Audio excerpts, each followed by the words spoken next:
meet my bride. Let's go for a ride in my newfangled automobile. Just where we will go, nobody knows, but it's sure a great way to feel. Behind the wheel of the speed meter steel, it's my newfangled automobile. Hello and welcome to Vintage Car History. I'm Wild Bill. Many great makes of cars were produced by companies that were themselves already giants of industry. Thornycroft, Peugeot, Vauxhall. They were very successful before going into the car business. And in the USA, a very successful company that built steam locomotives decided to give cars a try.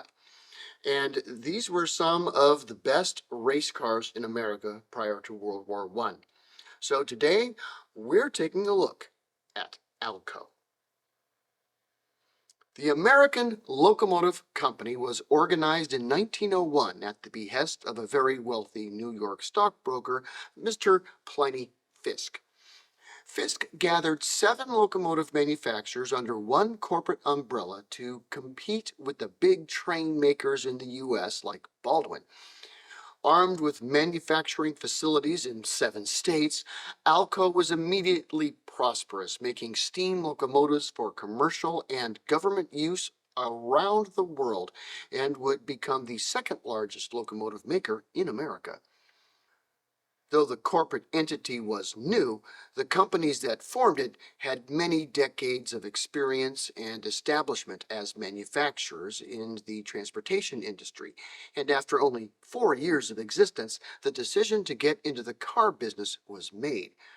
But rather than start from scratch, they looked around the automotive industry around the world that could help them make cars that would perform well in the market. The Alco execs were not impressed with the various American cars out there at the time.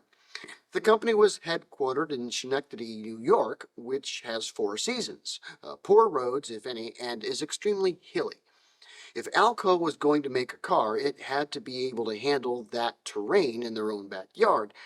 Their search brought them to France, and specifically to Marius Burlier. Burlier cars were made in a landscape not unlike upstate New York and had built a reputation as solid cars that were particularly good at endurance and hill climb rallies. Alco reached out to Marius and a license agreement was made. Alco would make Burlier cars badged as Alco products. Production began in 1905 at the Alco plant located in Providence, Rhode Island. The first cars were shown at the New York Automobile Show in January of 1906.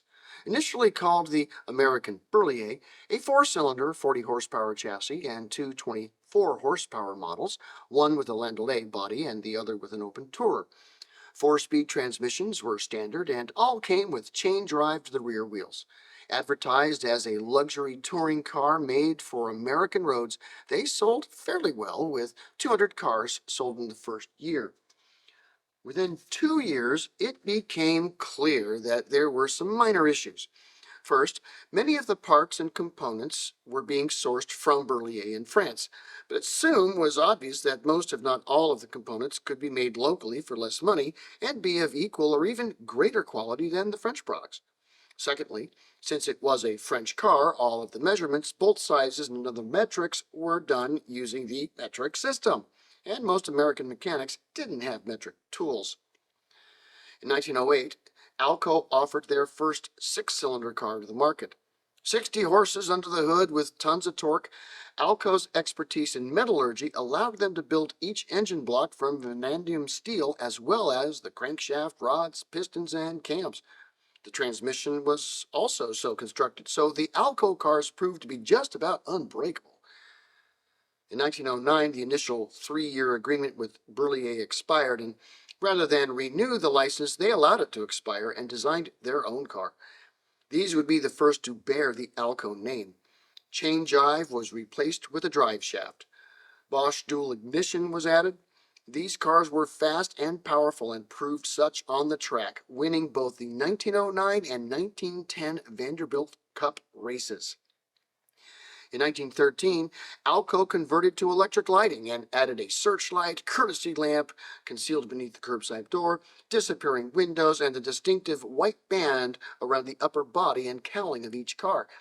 The band, a company spokesman said, the motor car insignia for beauty, culture, good taste, speed, and power. It stands for long life. And their catalog put it another way. It was the symbol of superiority and a badge of distinction. The Alco was amongst the top-of-the-line luxury touring cars of pre-World War I America and had price tags to match. The low-end cars in chassis form were over $6,000, and prices went up from there. Though the cars were prestigious, the division was not profitable, and Alco shut down their car production in late 1913. Only a dozen or so of the over 1,000 Alcos built survive today.